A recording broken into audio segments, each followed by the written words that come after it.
सदाशिवसमारम्भां शङ्कराचार्यमध्यमाम् अस्मदाचार्यपर्यन्तां वन्दे गुरुपरम्परां वन्दे गुरुपरम्पराम्। ॐ नमो भगवते वैवस्वताय मृत्यवे ब्रह्मविद्याचार्याय नचिकेतसे च।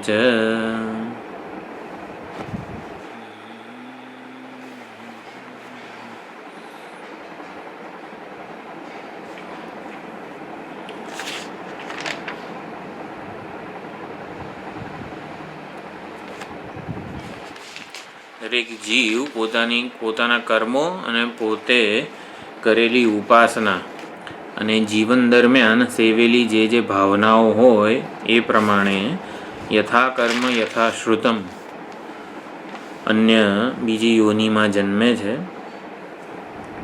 કર્માનુસારી એને સુખ દુઃખ વગેરે પ્રાપ્ત થાય છે કર્મને અનુસાર.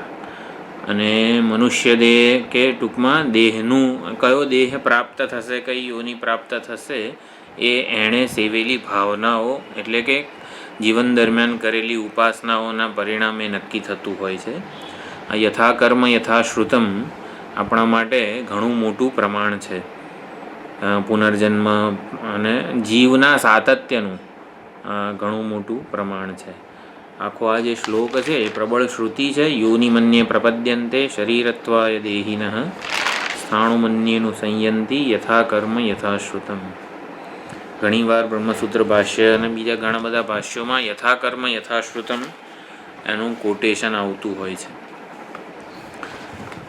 તો 8મા મંત્રની ચર્ચા ચાલી રહી હતી. તો 8મો મંત્ર એકવાર હું બોલું છું. યેષુ સુપ્તેષુ જાગર્તિ કામં કામં પુરુષો નિર્મિમાણઃ તદેવ શુક્રં તદ્બ્રહ્મ તદેવામૃતમુચ્યતે તસ્મિલ્લોકાશ્રિતાઃ સર્વે તદુનાત્યેતિ કશ્ચન એતદ્વૈ તત. એષુ સુપ્તેષુ જાગર્તિ. એષુ સુપ્તેષુ સતી સપ્તમી છે.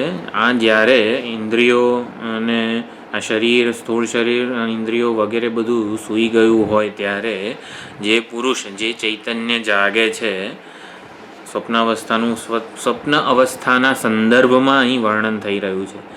આ મંત્રમાં 3 જે પંક્તિઓ છે એમાં પ્રથમ પંક્તિ ત્વમપદનું શોધન છે, એટલે કે ત્વમપદની વિચારણા છે. પછી બીજી જે પંક્તિ છે, બીજી ત્રીજી એ આ તત્પદની વિચારણા છે. એટલે ત્વમપદ એ જ શોધિત ત્વમપદ એ જ શોધિત તત્પદ છે એમ કરીને તત્વમસી મહાવાક્યનો ઉપદેશ અહીંયા આપવામાં આવેલો છે. તો પ્રત્યેક ચૈતન્ય એનો નિર્દેશ આ પ્રથમ પંક્તિમાં થયેલો છે. જ્યારે ઇન્દ્રિયો, સ્થૂળ શરીર વગેરે સૂઈ ગયું હોય છે ત્યારે કામમ કામમ પુરુષ નિર્મિમાણ, જે પુરુષ કામના, હવે કામમ કામમ એમ 2 શબ્દો જે છે એટલે પોતાના ઈચ્છિત ભોગોનું નિર્માણ કરતો જે જાગે છે, જાગરતી, યહ જાગરતી, જે જાગે છે એટલે જે સૂતો નથી. ઇન્દ્રિયો, સ્થૂળ શરીર વગેરે સૂઈ ગયું હોવા છતાં પણ જે સૂતો નથી.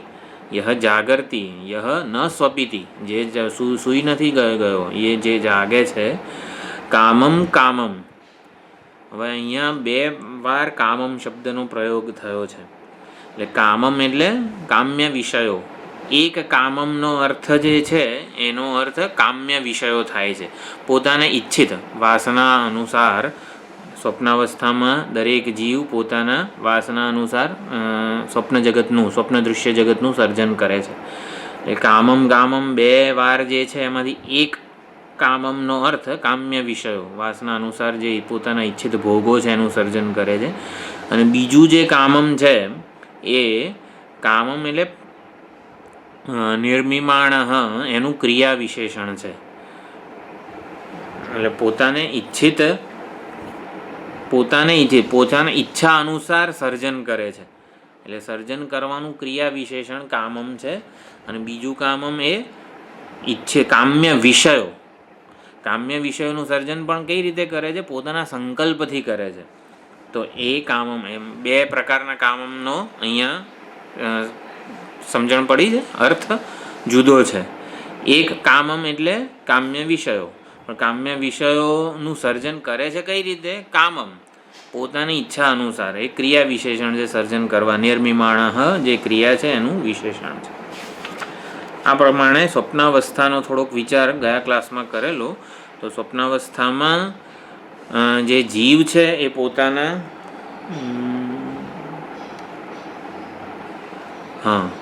સ્વપ્નાવસ્થામાં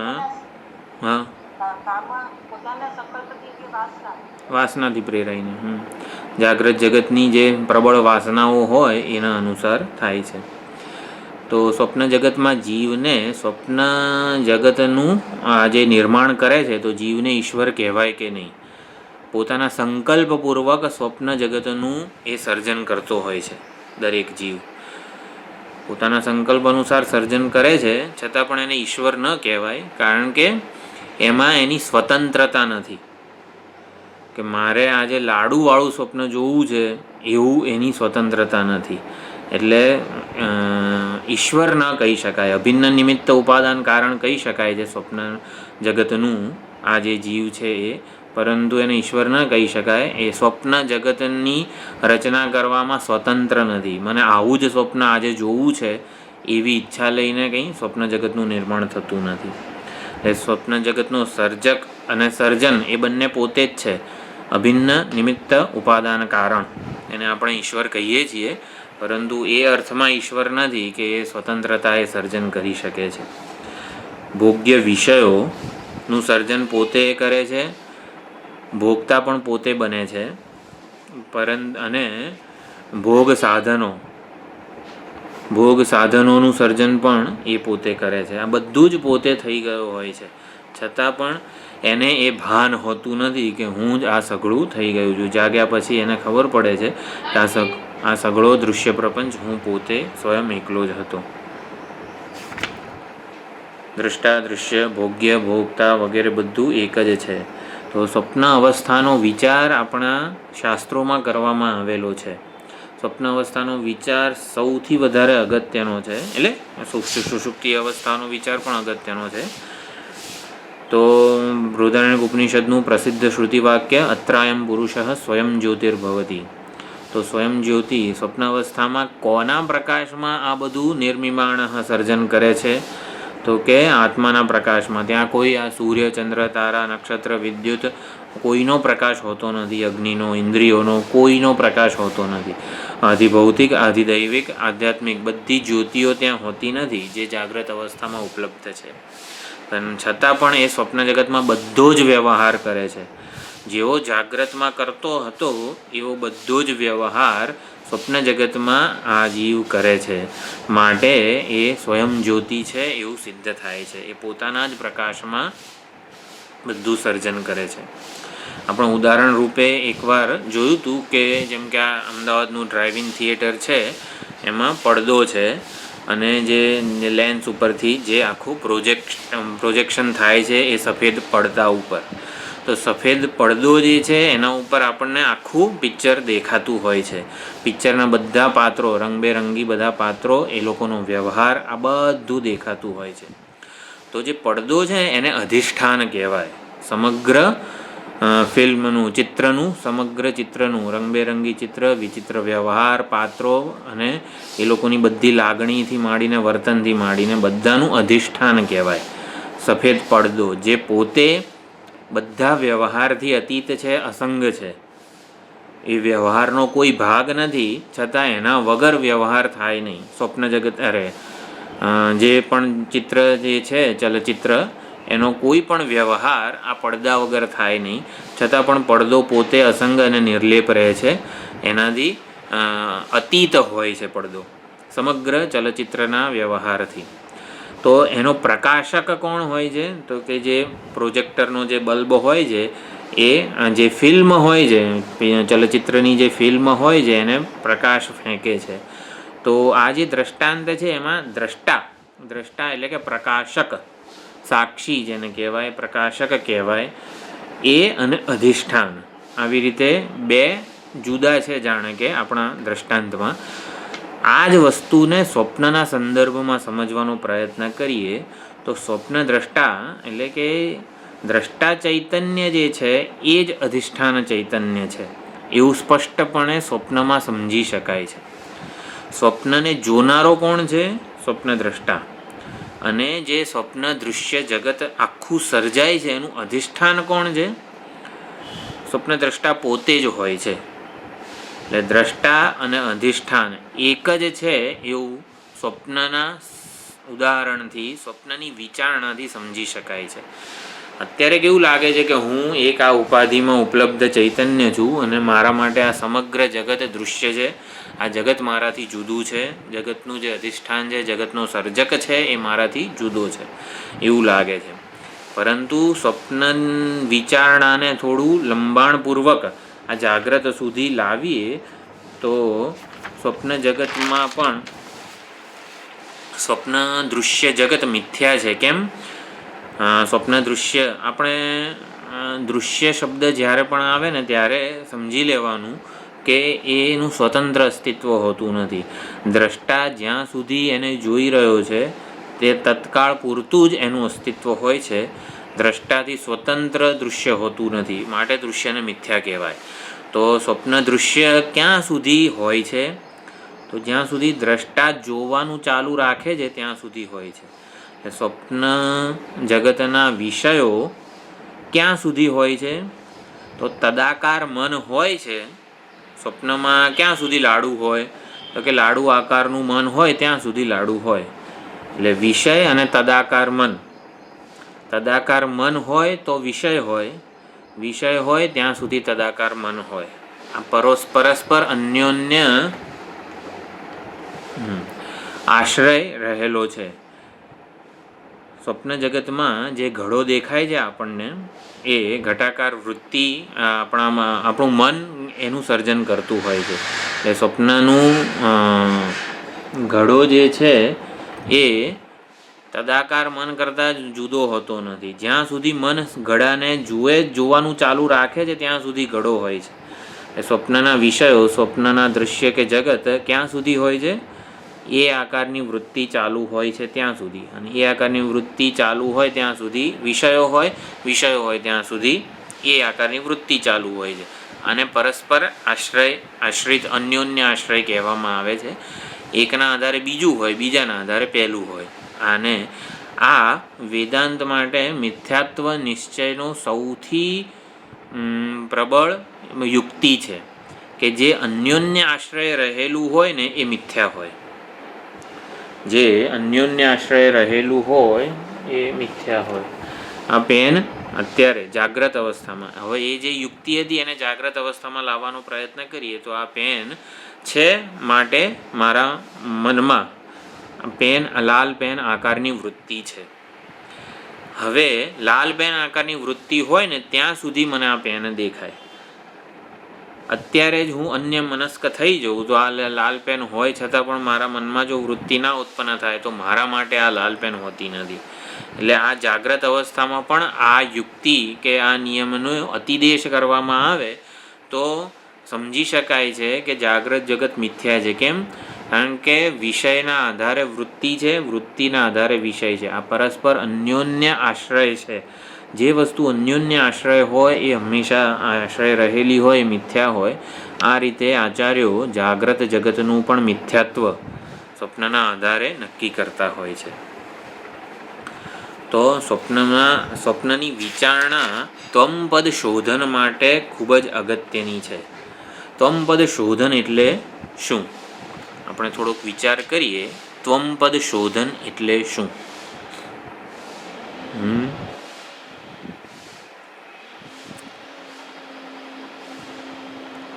ત્વમપદ શોધન એટલે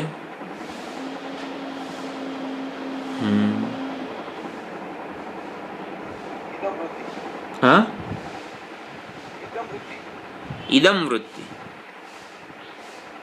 ત્વમપદ શોધન એટલે ના આપણે સિમ્પલ ત્વમપદ શોધન એટલે શું? આમ એટલે આ શબ્દથી શું સમજીએ આપણે? હા એટલે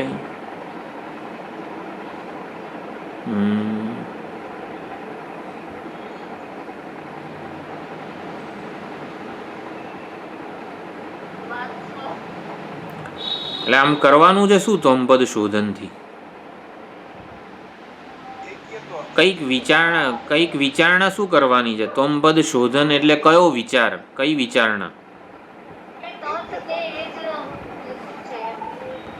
નહીં, ફક્ત ત્વમપદ શોધન. એ તો તત્પદ ત્વમપદ બધું થયું. ખાલી ત્વમપદ શોધન એટલે શું? ત્વમ એ તો તત્પદ નું થયું ને. ત્વમપદ નું શોધન એટલે શું?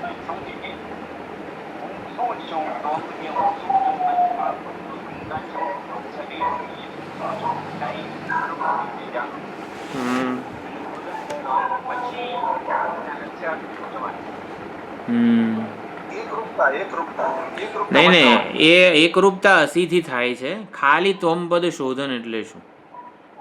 બરોબર છે પ્રકાશભાઈ. ત્વમપદનું શોધન.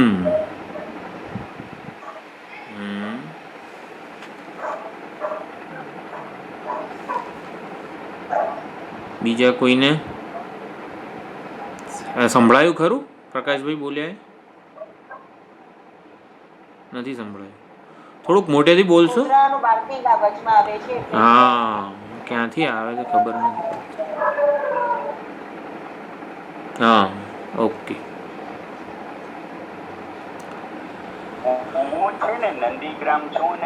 ઓહ, ના ના, તમારો ત્યાંથી નથી આવતો. વાંધો નહીં. હા, તો હું જાણવા માંગુ છું કે આપણે ત્વમપદ શોધનથી શું સમજીએ છીએ. તમે તો બરોબર છે, તમારો અવાજ સંભળાયું નથી. અચ્છા,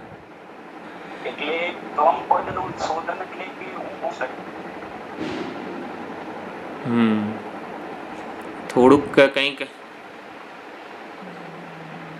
બીજા વિચારી શકે. ત્વમપદનું શોધન. હું અત્યારે ત્વમપદ એટલે હું અત્યારે મને પોતાને શું માની રહ્યો છું? આ શરીર, ઇન્દ્રિય, મન, બુદ્ધિ રૂપી ઉપાધિ જીવાત્મા તો નથી માનતો. હું દેહ માનું છું ને પોતાને. જીવ છું, કરતા ભોગતા છું, એ વાત અલગ છે. હું આ ઉપાધિ છું, હું ઋષિ રૂપી ઉપાધિ છું. આ શરીર, ઇન્દ્રિય, મન, બુદ્ધિનો જે સંઘાત છે એ હું છું. એટલે હું આ શરીર છું, હું આ ઉપાધિ છું, એ જે ખ્યાલ છે, એ જે મારો નિર્ણય છે, મારો અનુભવ છે, મારી માન્યતા છે, આ બધાનું શોધન કરવાનું, એને ત્વમપદ શોધન કહેવાય. એને સત્યતાની કસોટીએ ચડાવવાની, એની વિચારણા. હું ખરેખર આ શરીર છું ખરો? આ શરીર છું એટલે શું હોવું? હું અને આ શરીર બંને હંમેશા સાથે જ હોવા જોઈએ. પરંતુ આ શરીરને છોડીને હું સ્વપ્નમાં વિચરું છું, બધી ઇન્દ્રિયોને છોડીને આ બધું સ્વપ્નનું જગતનું જોઉં છું, અને પછી આ બધું ઇન્દ્રિય, મન, બુદ્ધિ આખો સંઘાતને છોડીને સુષુપ્તિમાં પણ જઉં છું. એટલે કે આ શરીર વગરનો હું હોઉં છું ખરો? એટલે આ શરીર રજ હું છું એ મારો નિર્ણય કે માન્યતા ખોટી છે. હું છું, અરે હું એવા ખ્યાલમાંથી આ શરીર છે, ઇન્દ્રિયો છે, વગેરે જે ખ્યાલો છે એ દૂર થવા જોઈએ. અનાત્મા અંશ દૂર થવો જોઈએ. આત્માને અનાત્માથી પૃથક, સ્વતંત્ર, વિલક્ષણ ઓળખવો એ ત્વમપદ શોધન છે. હું ને આ દેહાદી ઉપાધિથી પૃથક, સ્વતંત્ર, વિલક્ષણ ઓળખવો, દેહાદી વિશિષ્ટ હું અત્યારે મને માનું છું. ચેતનવંતો દેહ હું અત્યારે મને માનું છું. એનાથી ત્વમપદ શોધન એટલે હું દેહથી અતિરિક્ત ચૈતન્ય છું. આને ત્વમપદ શોધન કહેવાય. ખ્યાલ આવે છે? ત્વમપદ શોધન એટલે શું? હું દેહ વિશિષ્ટ ચૈતન્ય નથી, હું દેહ અતિરિક્ત ચૈતન્ય છું. તો કઈ રીતે ખબર પડે? તો સ્વપ્ન અવસ્થાના વિચાર દ્વારા ખબર પડે. સ્વપ્ન અવસ્થામાં દેહ અને ઇન્દ્રિયો બધાને સાથે મારો કોઈ સંબંધ હોતો નથી. હું કનેક્ટેડ, સંબંધિત હોતો નથી, જોડાયેલો હોતો નથી. દેહ અને ઇન્દ્રિયોને મૂકીને હું મારા જગતમાં એક નવું જ શરીર સર્જું છું, નવું જ દૃશ્ય જગત સર્જું છું અને એમાં વ્યવહાર કરું છું. એટલે કે આ દેહ વગરનો હું સ્વપ્નાવસ્થામાં હોઉં છું. માટે આ દેહ હું નથી. આને ત્વંબદ શોધન કહેવાય, ત્વંબદની વિચારણા કહેવાય. એશ સુપ્તેશુ એટલે એશુ સુપ્તેશુ એવું કહી દીધું છે કે આ બધા ઊંઘી ગયા હોય, શરીર ઊંઘી ગયું હોય, ઇન્દ્રિયો ઊંઘી ગયા હોય, આ બધા ઊંઘી ગયા હોય ત્યારે યહ જાગરતી જે જાગે છે. કઈ રીતે જાગે છે? કામમ કામમ પુરુષ નિર્મિમાણ, અનેક સ્વપ્ન દૃશ્ય જગતનું નિર્માણ કરતો કરતો જે જાગે છે. એટલે સ્વપ્ન જગતમાં જે દ્રષ્ટા છે એ જ અધિષ્ઠાન છે. આ સ્વપ્ન વિચારણાનું સૌથી મોટું પ્રદાન છે. સ્વપ્ન અત્યારે જાગ્રતમાં શું થાય? હું મને પોતાને એક પરિચ્છિન્ન જીવ માનું છું અને આ સમગ્ર જગત મારાથી જુદું છે, જગતનો સર્જનહાર મારાથી જુદો છે. પરંતુ સ્વપ્નાવસ્થામાં શું હોય છે? સ્વપ્નાવસ્થામાં દ્રષ્ટા જ અધિષ્ઠાન હોય છે અને દૃશ્ય દ્રષ્ટાથી અનન્ય હોય છે. વેદાંતનું સૌથી મૂળભૂત તાત્પર્ય એક વાક્યમાં વેદાંતને સમજાવવું હોય તો શું હોય છે? દ્રષ્ટા અદ્વિતીય છે, દૃશ્ય દ્રષ્ટાથી અનન્ય છે. આ એક વાક્યમાં વેદાંતને સમજાવ્યું કહેવાય. જગતનો મારી સાથેનો સંબંધ, જીવ, જગત અને ઈશ્વર, આ ત્રણ વસ્તુઓ છે. ત્રણેય વસ્તુઓની માન્યતા અત્યારે આપણે ધરાવીએ જ છીએ.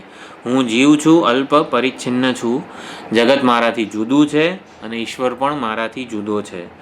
તો આ જે માન્યતાઓ અત્યારે આપણી છે એને સ્વપ્નાવસ્થાના સંદર્ભમાં વિચારવાનો પ્રયત્ન કરીએ તો સ્વપ્નાવસ્થામાં જે જીવ હોય છે એ એટલે જગત જીવ એટલે કે દ્રષ્ટાથી અનન્ય હોય છે. જગત, સ્વપ્ન જગત, હું અહીંયા સૂતો હોઉં અને સ્વપ્ન જગત બીજે હોય એવું ના બને. એટલે સ્વપ્નનું જગત, સ્વપ્નનું દૃશ્ય જે છે એ દ્રષ્ટાથી સ્વતંત્ર હોતું નથી. ખ્યાલ આવે છે આ વસ્તુ? જગત સ્વપ્ન દ્રષ્ટાથી, દૃશ્ય જે છે એ દ્રષ્ટાથી અનન્ય હોય છે, જુદું હોતું નથી. અને દ્રષ્ટા કોણ હોય છે? દ્રષ્ટા સિવાય કંઈ હોતું નથી સ્વપ્નમાં. એટલે દ્રષ્ટા અદ્વિતીય છે. એક દ્રષ્ટા જ આ સમગ્ર જગત બની ગયેલો હોય છે ને. અને જગત દ્રષ્ટાથી જુદું હોતું નથી. આખું સમગ્ર વેદાંત જે પહોંચાડવા માંગે છે ને એ સ્વપ્નાવસ્થાના વિચારથી આપણે સમજી શકીએ છીએ. યેષુ સુપ્તેષુ જાગરતી કામમ કામમ પુરુષો નિર્મિમાણ. સ્વપ્નાવસ્થાનું અહીંયા આવી રીતે વર્ણન કરવામાં આવ્યું. તો ત્વંબદ શોધન આ પ્રથમ પંક્તિમાં થયું. કઈ રીતે? આ દૃશ્યરૂપી ઉપાધિ, નામરૂપ અને અનાત્મા દૃશ્યરૂપી ઉપાધિથી દ્રષ્ટા સ્વતંત્ર હોય છે, વિલક્ષણ હોય છે એવું અહીંયા દર્શાવવામાં આવ્યું. યેષુ સુપ્તેષુ જાગરતી કામમ કામમ પુરુષો નિર્મિમાણ. હવે એ જે જાગે છે સ્વપ્ન અવસ્થામાં એ કોણ છે? તદેવ શુક્રમ તદ્બ્રહ્મ તદેવામૃતમ ઉચ્યતે. તો એ જ તદેવ શુક્રમ. હવે અહીંયા ત્વંપદ જે શોધન થયું ને એના શોધિત તત્પદ સાથે ઐક્ય બતાવવામાં આવે છે. મહાવાક્ય રૂપ આ મંત્ર છે. દરેક આ કઠોપનિષદના ઘણા બધા મંત્રો મહાવાક્ય રૂપ છે.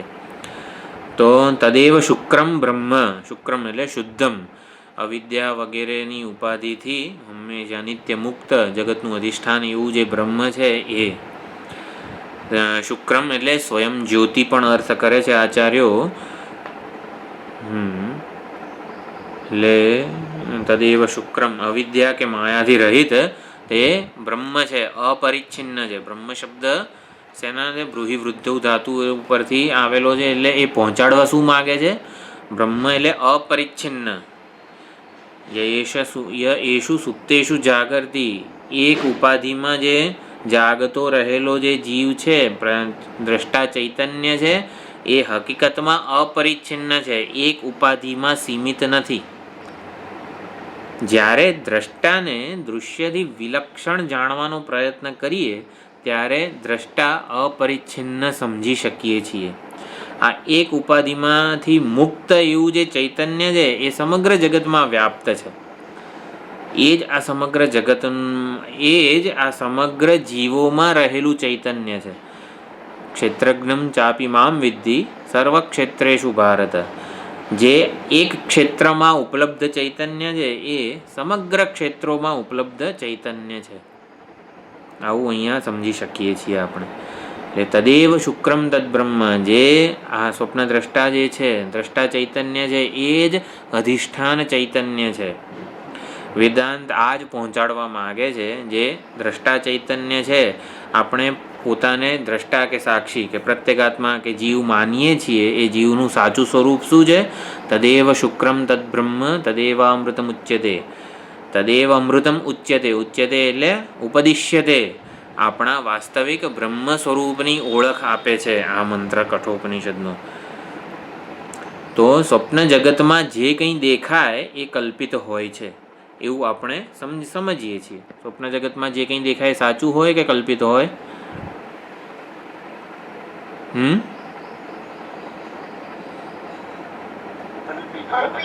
કલ્પિત હોય. તો સ્વપ્નમાં ભગવાનના દર્શન થાય તો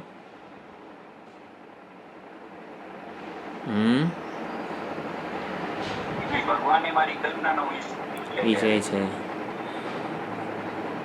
જે દેખાય છે ને એ કલ્પિત હોય, પરંતુ જે આપણે જો સ્વપ્નમાં પણ ભગવાનના દર્શન, કે આપણા ભાગવત મહાપુરાણમાં પણ કેટલી વખત અદિતિ માતાને સ્વપ્નમાં આવીને ભગવાને દર્શન આપ્યા, અને ઘણા બધા ભક્તોને સ્વપ્નમાં આવીને, એટલીસ્ટ જે માતા પિતા હતા કશ્યપ, અદિતિ વગેરે, એ બધાને તો સ્વપ્નમાં આવીને દર્શન આપેલા છે ભગવાને. એટલે જે મંત્રની શક્તિથી સ્વપ્ન, જો સ્વપ્નનું જે દૃશ્ય છે, સ્વપ્ન પોતે સત્ય નથી, એ વાસના નિર્મિત હોય છે. સ્વપ્ન ઈશ્વર નિર્મિત નથી, સ્વપ્ન વાસના નિર્મિત છે. હવે વાસના ઈશ્વર દર્શનની કે ઈશ્વરની આરાધનાની જે વાસના તીવ્ર આપણે જાગ્રત અવસ્થામાં બનાવી હતી, કેળવી હતી, એટલે મંત્રની શક્તિ સત્ય હતી. દેવતા આરાધન શક્તિ, જે આપણી જે સાધના હતી કશ્યપ અદિતિની કે આપણી બધાની, જે આપણે સાધના કરી છે, જે મંત્ર આપણને આપેલો છે, એના આધારે આપણને જે કંઈ સ્વપ્નમાં ભગવાનના દર્શન થાય વગેરે, જે કોઈ ભક્તોને જે દર્શન થાય એ ભલે એ સત્ય ન હોય સ્વપ્નમાં, પરંતુ એ મંત્ર શક્તિ જે છે, એ દેવતા આરાધનાની શક્તિ છે ને, એ સત્ય છે. અને એટલા માટે એ દર્શન સત્ય કાર્ય જન્માવવામાં સફળ થાય છે. એટલે સ્વપ્નની સત્યતા નથી, પરંતુ સ્વપ્ન જે વાસનાના આધારે, એટલે આપણે જે પ્રકારની દ્રઢ વાસના સેવી હોય છે જાગ્રત અવસ્થામાં, ભગવદ્ વિષયક, ભગવાનની આરાધના વિષયક મંત્ર જે કંઈ સેવેલો હોય છે,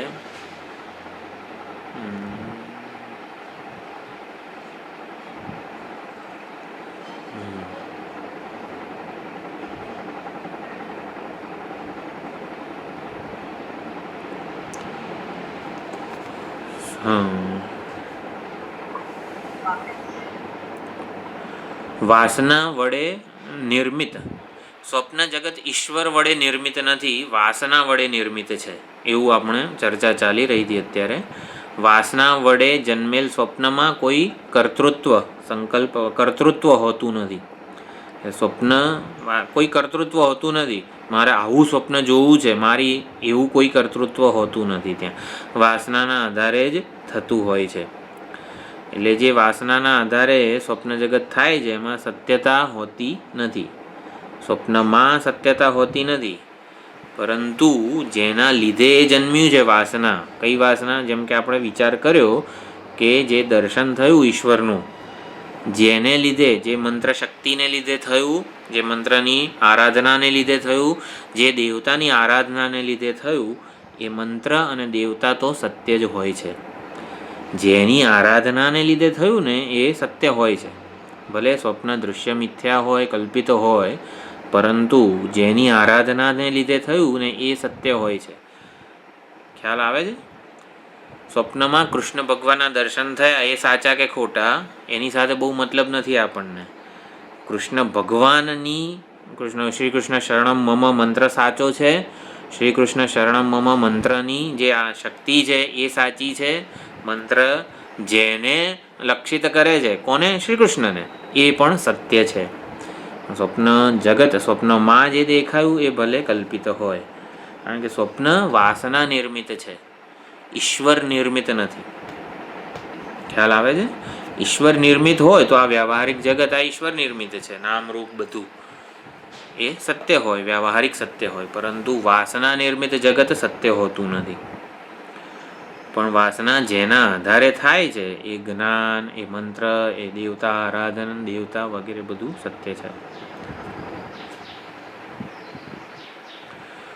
હા, સ્વપ્નનો બાધ થાય છે એટલે સ્વપ્નની પ્રતીતિ પણ રહેતી નથી અને સ્વપ્નની સત્યતા પણ રહેતી નથી, અને બાધ કહેવાય છે.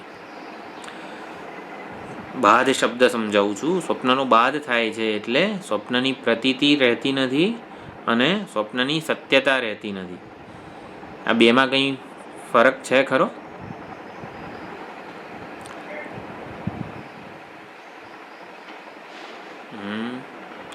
હેડફોન પહેરી લો. સ્વપ્નની પ્રતીતિ એટલે સ્વપ્ન દેખાતું નથી, એટલે દૃશ્ય દેખાતું નથી, અને દૃશ્યને ઉજાડનાર સત્યતા એટલે કે ચૈતન્ય પણ. સ્વપ્નની સત્યતા એટલે એ તો મેં પોતે જ આપેલી છે. એટલે એ વખતે સ્વપ્ન જગત સત્ય કેમ લાગતું હતું? કે જોનાર, દ્રષ્ટા અને દ્રશ્ય બંને એક જ અધિષ્ઠાન, એક જ હતા. અત્યારે આ જાગ્રત જગત મને સત્ય લાગે છે ને? આમ દિવાલમાં માથું ફોડું તો વાગે છે ને? પ્રતીતિ થાય છે પણ એમાં સત્યતા નથી. ના ના, હું તો એ પૂછું છું કે સ્વપ્ન જગત સત્ય કેમ લાગતું હતું? તો આપણે વિચારીએ કે જાગ્રત જગત અત્યારે મને સત્ય કેમ લાગે છે?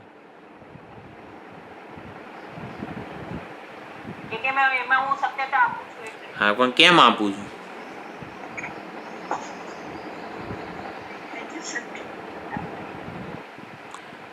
દેખાય છે, અનુભવાય છે, એટલા માટે લાગે. તો ધુમ્મસ દેખાય છે છતાંય નથી. જાગ્રત જગત સત્ય કેમ લાગે છે? નહીં, અનુભવ તો બહુ બધું થાય છે આપણને. આ સૂર્યોદય સૂર્યાસ્ત અનુભવ થાય જ છે ને, એને ક્યાં સત્ય માનીએ છીએ? કન્ટિન્યુ અનુભવ થાય છે અને બીજે દિવસે પણ આપણે જે જોવું હોય તે જોઈ શકીએ. સપનાની અંદર તો પછી એ પાછું આવતું નથી. એમાં તાદાત્મ્ય થઈ જાય છે એટલે કેમ પણ? જો સત્ય વસ્તુમાં ઓલું દ્રાક્ષનું ઝુમખું સ્વામીજી નથી બતાવતા, એમાં કોઈ દાડો તાદાત્મ્ય થયું આપણું? એને મારી કરવાનો પ્રયત્ન કર્યો? ખબર છે મિથ્યા છે, એનાથી કોઈ મારો પર્પઝ સોલ્વ થવાનું નથી. સત્યતા હોય ને ત્યાં જ તાદાત્મ્ય થાય. સાચું માનીએ ને તો જ તાદાત્મ્ય થાય. તો સત્યતા કેમ અપાય છે જાગ્રત જગતને?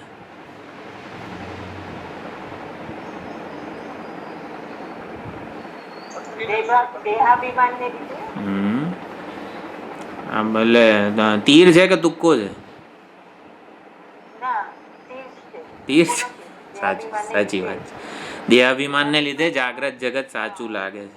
હું આ દેહ છું એવું જ્યાં સુધી હોય ને ત્યાં સુધી જાગ્રત જગત સાચું છે. આપણે દરવાજામાંથી જ જવું પડે, દિવાલમાંથી ના જઈ શકીએ. હું આ શરીર છું, હું ઋષિ છું એવું જ્યાં સુધી અભિમાન છે ને, દેહાભિમાન, દેહાધ્યાસ, દેહાભિમાન, દેહ તાદાત્મ્ય, ત્યાં સુધી જાગ્રત જગત સાચું છે. જાગ્રત જગતના બધા નિયમો સાચા છે, કર્મો સાચા છે, પાપ પુણ્ય સાચું છે, સ્વર્ગ નરક બધું સાચું છે. જે ક્ષણે હું આ શરીર નથી, દેહ તાદાત્મ્ય છૂટી ગયું એટલે હું આ શરીર નથી એવી સ્પષ્ટ સમજ પ્રાપ્ત થાય ને, પછી જાગ્રતના એક પણ નિયમો મારા માટે નથી.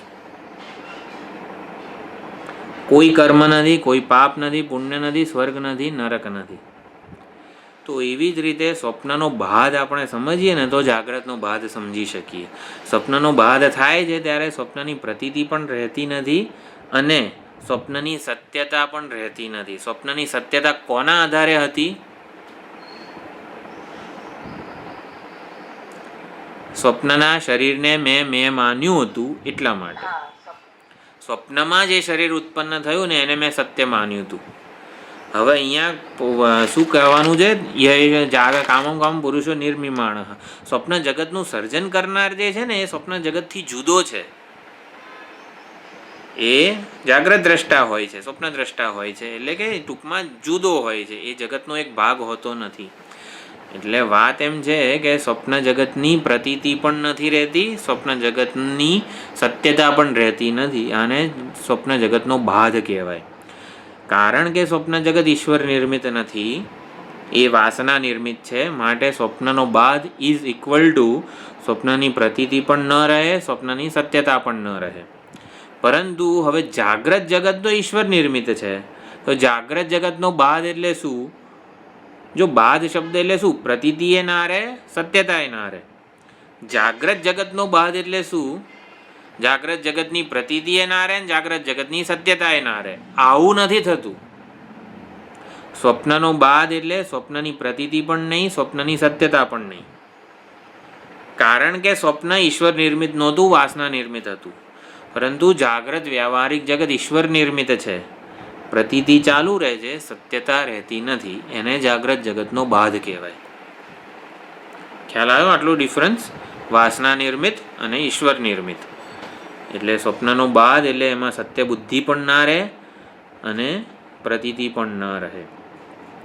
અધિષ્ઠાનના જ્ઞાનથી અધ્યારોપની સત્યતા ના રહે, અધ્યારોપની પ્રતીતિ પણ ના રહે. શેમાં? જીવ સૃષ્ટિ કહો કે આ વાસના નિર્મિત જે કહો એમાં. એટલે એકવાર રજ્જુનું જ્ઞાન થાય, રજ્જુ અધિષ્ઠાન છે, અધિષ્ઠાનનું જ્ઞાન થાય ને ત્યારે સર્પની સત્યતા ના રહે, સર્પની પ્રતીતિ પણ ના રહે. પછી મંદ અંધકારમાં જઈએ ને તો પણ એ રજ્જુ જ રહે, સર્પ રહેતો નથી, સર્પ તરીકે ના દેખાય. પરંતુ મૃગજળ જે છે ને એ ઈશ્વર નિર્મિત છે. જો આપણો સર્પ કોણ હતો? જીવ સૃષ્ટિ હતી. એટલે અધિષ્ઠાનના જ્ઞાનથી અધ્યારોપની પ્રતીતિ એ નથી, અધ્યારોપની સત્યતા પણ નથી. પરંતુ ઈશ્વર નિર્મિત મૃગજળ જે છે, ખબર પડી જાય આપણને, અધિષ્ઠાનનું જ્ઞાન થઈ જાય કે આ મરુભૂમિ છે અને સૂર્યના વિકિરણો કે જે કંઈ હોય એ બધું આપણને અધિષ્ઠાનનું જ્ઞાન થઈ જાય, છતાં અધ્યારોપની પ્રતીતિ ચાલુ રહે છે, અધ્યારોપની સત્યતા ખરી પડે છે. મૃગજળ સાચું નથી એવી ખબર પડે છે, પરંતુ મૃગજળની પ્રતીતિ ચાલુ રહે છે. ખ્યાલ આવે છે? ઈશ્વર સૃષ્ટિ અને વાસના નિર્મિત આ સ્વપ્ન જગત. સ્વપ્ન જગતની સુંદર રીતે આવી રીતે અહીંયા આપણમાં ચર્ચા કરેલી છે.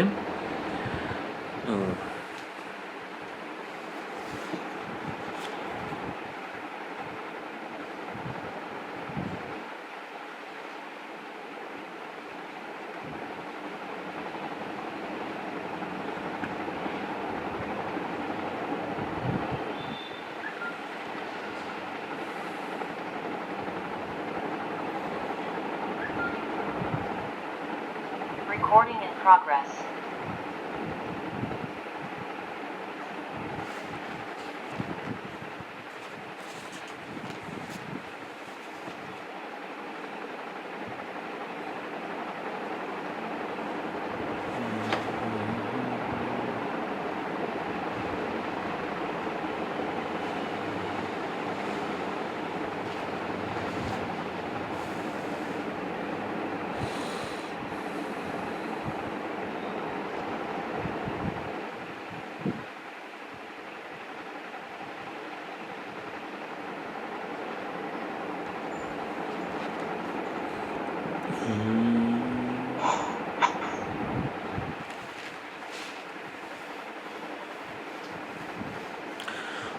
તો સ્વપ્નનું તાત્પર્ય, સ્વપ્નનું પ્રયોજન, આત્માનું સ્વયં જ્યોતિપણું. સ્વયં જ્યોતિપણું એટલે જે નિત્ય અપરોક્ષ હું સ્વરૂપે સ્વયં સિદ્ધ છે અનાત્મા ઉપાધિ અને નામરૂપથી સ્વતંત્ર છે, વિલક્ષણ છે, આ ઉપાધિથી અસંગ છે, નિર્લેપ છે એવું બતાવવા માટે છે.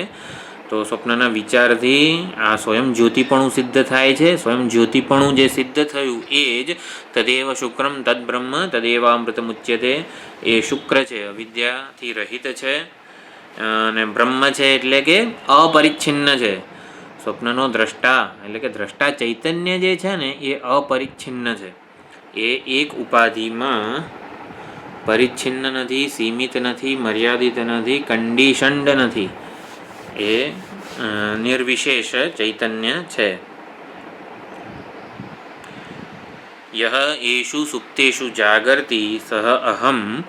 એ કોણ છે? દ્રષ્ટા છે, સ્વયં જ્યોતિ છે, ત્રણેય અવસ્થામાં રહેલો છે ચૈતન્ય. એ જ તદેવ તત એવ તે જ શુક્રમ છે, અવિદ્યા માયાથી અતીત છે અને બ્રહ્મ છે એટલે કે અપરિચ્છિન્ન છે. બ્રહ્મ છે એટલે કે અપરિચ્છિન્ન છે, નિરતિશય છે.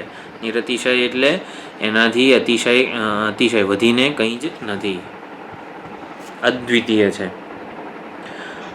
તો તસ્મિન લોકાહ શ્રિતાહ સર્વે તદુનાત્યેતિ કશ્ચન. એમાં જ એ જે દ્રષ્ટા ચૈતન્ય છે એ જ અધિષ્ઠાન ચૈતન્ય છે. એમાં જ બધા લોક, આ જે કંઈ પણ છે બધા લોક કલ્પિત છે.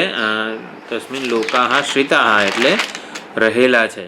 રહેલા છે એટલે કે બધા લોક એમાં જ અધિષ્ઠાન જે છે, અસ્થિભાતિ પ્રિય જે નામરૂપનું અધિષ્ઠાન છે એમાં જ બધા નામરૂપ કલ્પિત છે. અપરિચ્છિન્ન દ્રષ્ટામાં જ સમગ્ર દૃશ્ય જગત રહેલું છે, કલ્પિત છે. સ્વપ્ન કલ્પિત વસ્તુ કલ્પના કાળે જ અસ્તિત્વ ધરાવે છે. કલ્પના કાળે સ્વપ્ન કલ્પિત વસ્તુ કલ્પનાથી જુદી હોતી નથી અને જે કલ્પકનું અતિક્રમણ કરી શકે નહીં. મારા સ્વપ્નનો લાડુ તમે ના ખાઈ શકો, તમારા સ્વપ્નમાં આવે ને એવું ના થાય. એ તદુનાત્યેતિ કશ્ચન, જેમાં એ લોકો કલ્પિત છે ને એનું એ અતિક્રમણ કરી શકતા નથી. સ્વપ્ન જગત તદુનાત્યેતિ કશ્ચન એટલે એનો આ અર્થ છે, જેમાં એ કલ્પિત છે એનું અતિક્રમણ કરી શકતા નથી. જેમાં નામરૂપ કલ્પિત છે એ અધિષ્ઠાન અસ્થિભાતિ પ્રિયનું અતિક્રમણ તદુનાત્યેતિ કશ્ચન, એ અધિષ્ઠાનનું અતિક્રમણ કરીને એ લોકો રહી ના શકે. ઘડો માટીનું અતિક્રમણ કરીને રહી ના શકે. ઘડો ભાગતો હતો, એને માટીની ગંધ ગમતી નહોતી, એ ભાગ કરતો હતો, ગંગામાં જઈને નાહી આવ્યો તોય એની ગંધ દૂર ના થઈ. કેમ? એ માટીનું અતિક્રમણ ના કરી શકે, એ પોતાના અધિષ્ઠાનનું અતિક્રમણ ન કરી શકે. તો અહીંયા યહ પુરુષ, જે પુરુષ, જે પરમ પરમેશ્વર, જુદો અર્થ પણ કરે છે. યહ એષુ સુપ્તેષુ જાગર્તિ કામન પુરુષ. તો એષુ સુપ્તેષુ ને બધા જીવો કીધા છે. બધા જીવો જ્યારે સૂઈ જાય છે ત્યારે જે પરમ પુરુષ પરમાત્મા જાગતો હોય છે. આવી રીતે પણ ઘણા અર્થ કરતા હોય છે. આપણે વ્યષ્ટિના સંદર્ભમાં અર્થ કરેલો છે કે બધી ઇન્દ્રિયો અને સ્થૂળ દેહ જ્યારે સૂઈ જાય ત્યારે જે દ્રષ્ટા જાગતો હોય છે. તો યહ પુરુષ ઉપરતેષુ ઇન્દ્રિયેષુ સત્સુ, બધી ઇન્દ્રિયો કે શરીરો જ્યારે સૂઈ ગયા હોય છે ત્યારે જાગર્તિ નિદ્રારહિતો ભવતી ન સ્વપિતિ, એ સૂતો નથી. તો કરે છે શું બેઠો બેઠો? છાપું વાંચે છે? નહીં.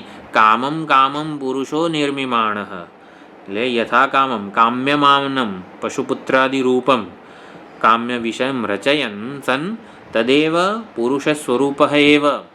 તે પુરુષ જેણે આ સ્વપ્નની રચના કરી હતી ને એ જ બ્રહ્મ છે, અપરિચ્છિન્ન છે, એક ઉપાધિમાં સીમિત નથી, કન્ડિશન નથી.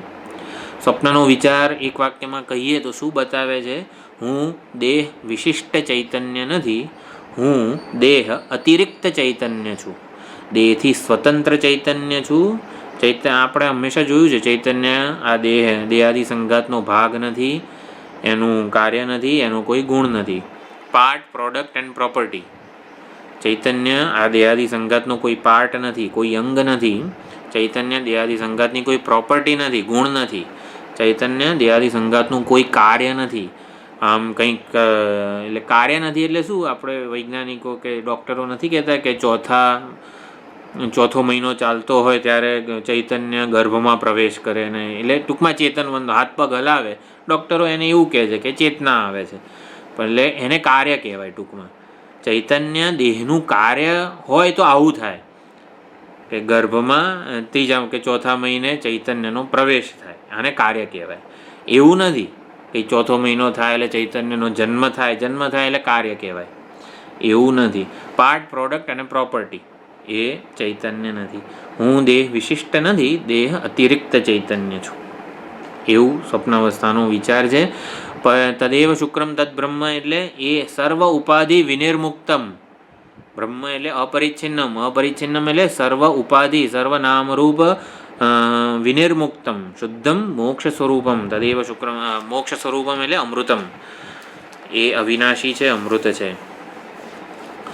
જીવ જ્યારે વિવિનક્તિ યદા ભોગતા એવો સુંદર શ્લોક છે અનુભૂતિ પ્રકાશનો. જ્યારે જીવ પોતાને આ ઉપાધિથી વિવિક્ત એટલે કે પૃથક સ્વતંત્ર જાણી લે છે ને, ત્યારે એ શુદ્ધ વ્યાપક અવિનાશી સ્વરૂપે અવશિષ્ટ રહે છે. સુંદર અર્થ કરેલો છે એને, બહુ સુંદર શ્લોક છે. જ્યારે એટલે જીવ પોતે, જીવ એટલે ચૈતન્ય દ્રષ્ટા પ્રત્યેગાત્મા, એ દેહથી અતિરિક્ત જ છે. એ આપણે સ્વપ્નના વિચારથી સુંદર યુક્તિયુક્ત રીતે સમજી શકીએ છીએ. હું આ દૃશ્ય ઉપાધિ નથી, આ દેહ દૃશ્ય છે, હું આ દૃશ્ય ઉપાધિ નથી, એનાથી સ્વતંત્ર એક તત્વ છું, એવું હું સમજી શકું છું આ સ્વપ્ન વિચારથી. એટલે નિર્મિમાણ સૃજતી જે છે એનું એક પદ આ કામમ જે છે એ ક્રિયા વિશેષણ છે.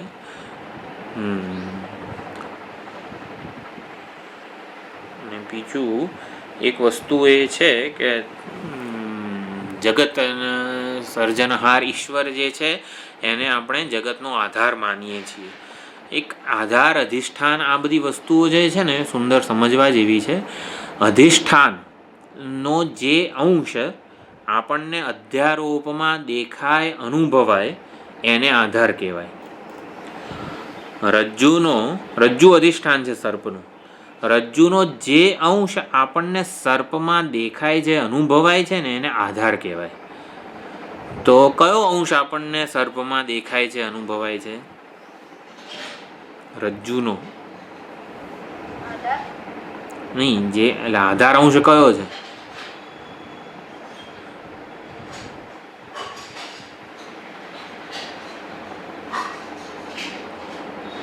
એના ગુણધર્મો નહીં. લંબાઈ, હા, બરોબર. લંબાઈ, પહોળાઈ, આ સર્પ છે, હા, એવું કંઈક. એટલે આ છે અંશ જે છે ને એ આધાર છે, એ સામાન્ય. કારણ કે એ આપણને અનુભવાય છે.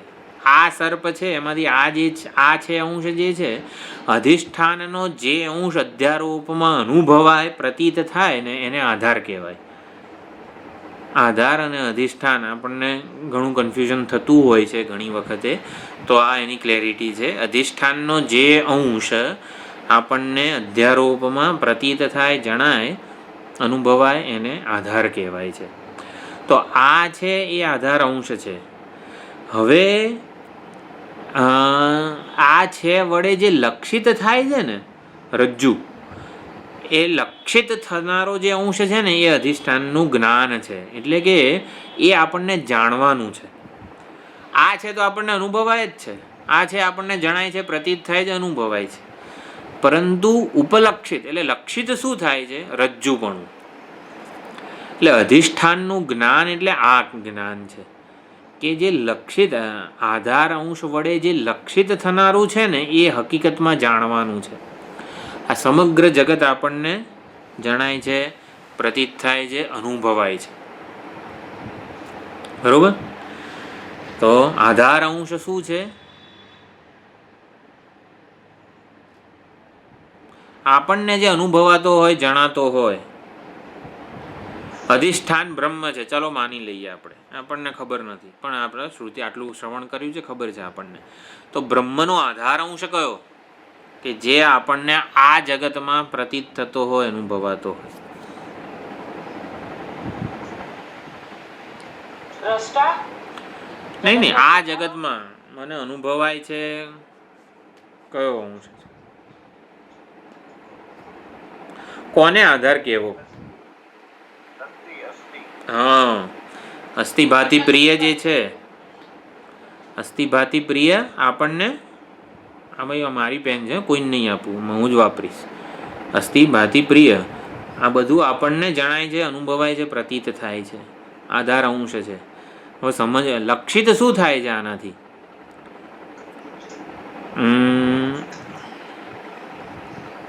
જો લક્ષિત એટલે રજ્જુપણું જાણવાનું છે, વિજિજ્ઞાસિતવ્ય છે, એને જ જાણવાનું છે, એના માટે જ આ બધી મહેનત છે.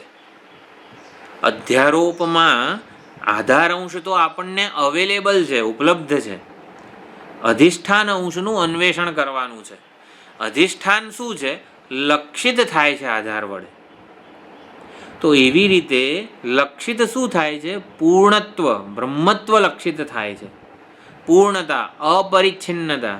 હંમેશા આપણે સમજવાનો પ્રયત્ન એ જ કરવાનો છે કે ચૈતન્ય પરિચ્છિન્ન નથી, ચૈતન્ય અપરિચ્છિન્ન છે. ચૈતન્ય સમગ્ર જગતમાં વ્યાપ્ત છે, એટલે કે અપરિચ્છિન્ન છે, સર્વવ્યાપકત્વ. ક્ષેત્રજ્ઞમ ચાપી મામ વિદ્ધિ સર્વક્ષેત્રેષુ ભારત. આપણે વેદાંત ભણનું પ્રયોજન એટલે કે ભણવાનું શેના માટે? ચૈતન્યને અત્યારે આપણે એક ઉપાધિમાં પરિચ્છિન્ન, કન્ડિશન્ડ, વિશિષ્ટ માની લીધેલું છે. લક્ષિત શું થવાનું છે આ વેદાંતની ચર્ચા વડે? કે ચૈતન્ય દેહ ઉપાધિમાં વિશિષ્ટ થયું નથી, ચૈતન્ય દેહાદિ ઉપાધિથી આવી રીતે અપરિચ્છિન્ન છે. અપરિચ્છિન્ન છે, પૂર્ણ છે, પૂર્ણતા લક્ષિત છે, બ્રહ્મત્વ લક્ષિત થાય છે અધિષ્ઠાનનું. એટલે એને જાણવાનું છે. અધિષ્ઠાનનો જે અંશ અધ્યારોપમાં કે અધ્યાસમાં પ્રતીત થાય એને આધાર કહેવાય. અને આધાર અંશમાં બ્રહ્મનો અનુભવ થઈ જ રહ્યો છે, અસ્થિભાતિ પ્રિય રૂપે બ્રહ્મનો અનુભવ થઈ જ રહ્યો છે. હવે લક્ષિત શું થવાનું કરવાનું છે? પૂર્ણતા. હુંમાં પણ હું છું, હું ભાસું છું, હું મને પ્રિય છું, મને બ્રહ્મનો અનુભવ થઈ જ રહ્યો છે. લક્ષિત શું? સમજવાનું છે. શું અન્વેષણ શું કરવાનું છે? હું અપરિચ્છિન્ન છું, હું પૂર્ણ છું, હું અદ્વિતીય છું, એ હકીકતમાં સમજવાનું છે.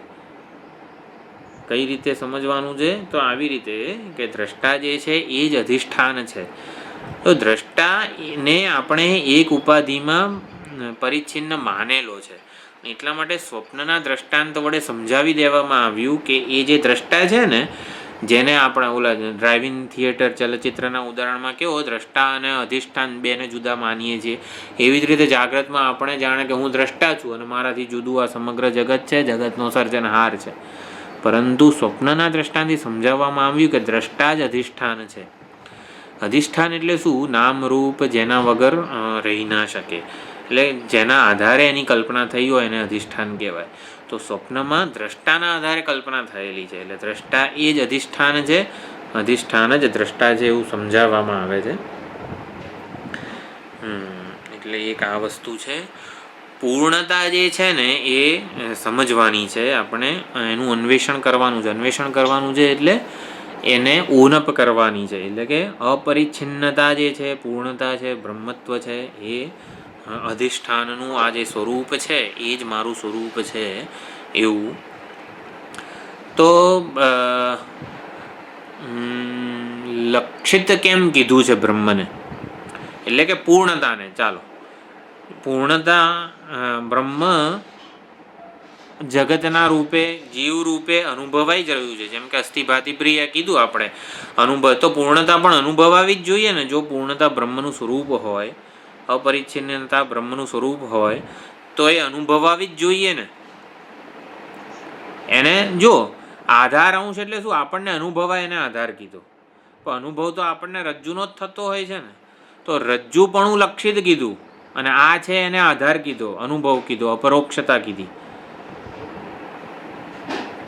તો આપણને રજ્જુનો જ અનુભવ થાય છે, બ્રહ્મનો જ અનુભવ થાય છે, પૂર્ણનો જ અનુભવ થાય છે, તો પછી પૂર્ણતાને લક્ષિત કેમ કીધી?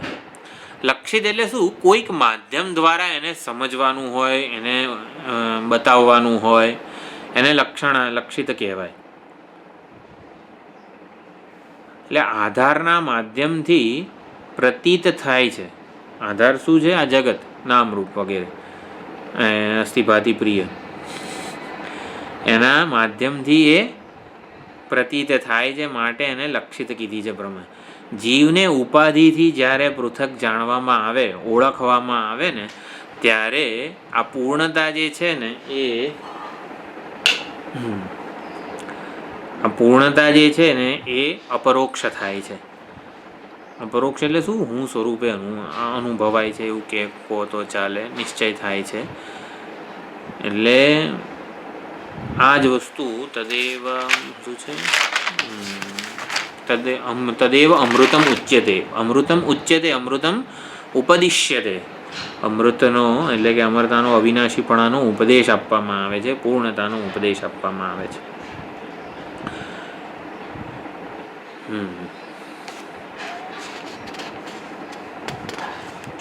સુંદર ચર્ચા થઈ આ મંત્ર વડે.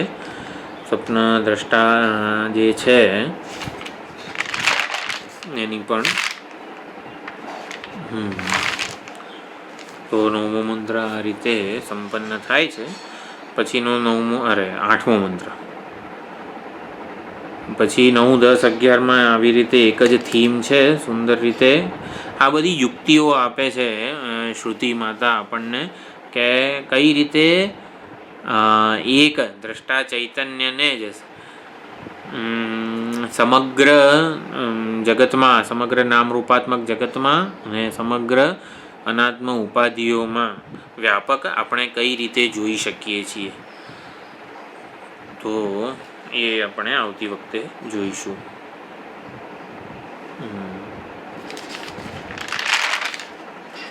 બરોબર 8મો મંત્ર સમજાયો છે ને? 8મા મંત્રમાં ઘણી બધી સુંદર વિચારણાનું ભાથું આપણને મળેલું છે.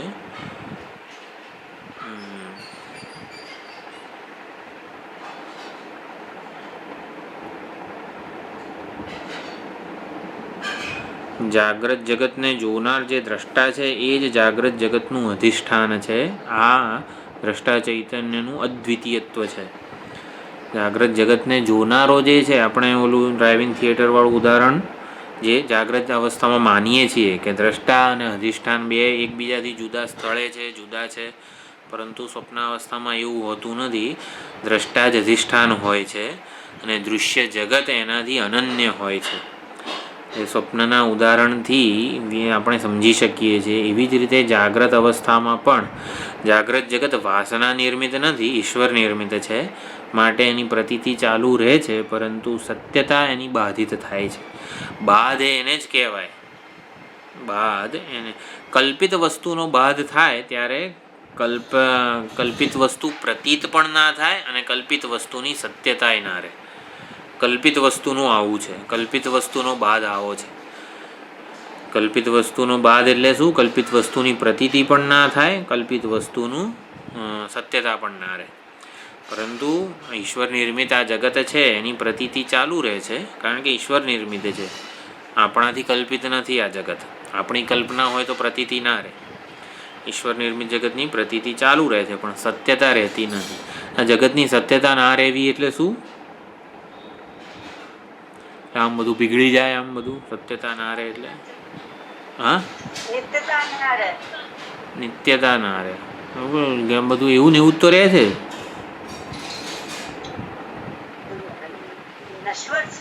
નશ્વર છે તો આ શું થયું? અત્યારે દેખાય છે.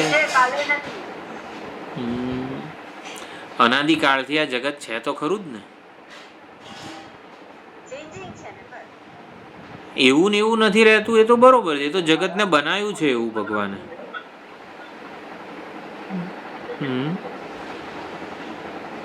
જગતની સત્યતા ના રહેવી એટલે શું?